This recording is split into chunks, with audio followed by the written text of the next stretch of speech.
ইন্নামা জাযাউল্লাযীনা ইউহারিবুনাল্লাহা ওয়া রাসূলাহু ওয়া ইয়াসআউনা ফিল আরদি ফাসাদা আইয়ুকাত্তালু, যারা এরকম দুঃসাহস দেখাবে এদের শাস্তি হচ্ছে এদেরকে ফাঁসি দিতে হবে। এদের দৃষ্টান্তমূলক শাস্তি, তারপরে ফাঁসির কাস্টে তাদেরকে ঝুলাতে হবে। আল্লাহ পাকের এই কোরআনের আয়াত অনুযায়ী এই উচ্চ মজুমদার যে দুঃসাহস দেখিয়েছে তার অপরাধের জন্য তাকে ফাঁসির কাস্টে ঝুলাতে হবে।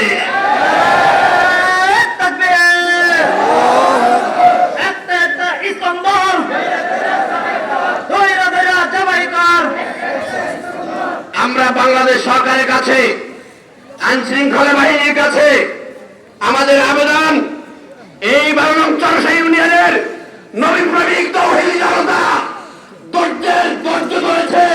এদের ধৈর্যের বাঁধ যখন ভেঙে যাবে তখন কোন শক্তি এই অপরাধীদেরকে রুখতে পারবে না। আইন শৃঙ্খলা বাহিনীকে বলবো অতি দ্রুত এদের বিরুদ্ধে আইনানুগ ব্যবস্থা গ্রহণ করে ইন্টারপোলের মাধ্যমে দেশে অতি দ্রুত এই উচ্চ মজুমদারের ফাঁসি দেওয়ার জন্য ব্যবস্থা গ্রহণ করুন। মাঝে নবী প্রেমিক তৌহিদি জনতা বসে থাকবে না। আল্লাহ পাক আমাদের সকলকে ধৈর্যের সাথে ইমানে প্রতিবাদ করার তৌফিক দান করুন।